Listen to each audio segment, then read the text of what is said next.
so much! Yay! Isang sweet na sorpresa ang natanggap ni Kim Chiu sa kanyang dressing room sa gitna ng kanilang Love Kim Pao World Tour. Sinorpresa siya ni Lauren Diogi na may dalang cake bilang pahabol na selebrasyon ng kanyang kaarawan.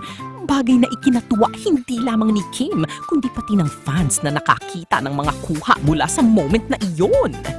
Sa naturang eksena, naroon din si Paolo Avellino na tila nakisaya sa simpleng celebration sa loob ng dressing room.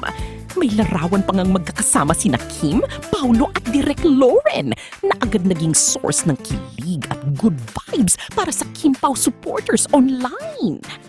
Para sa fans, ang ganitong behind-the-scenes moments ay nagpapakita ng genuine na samahan, hindi lang ng tambalan, kundi ng buong team sa likod ng World Tour. Sa kabila ng busy schedule at pagod sa sunod-sunod na performances, nagagawa pa rin nilang maglaan ng oras para sa simpleng selebrasyon at pagpapasaya sa isa't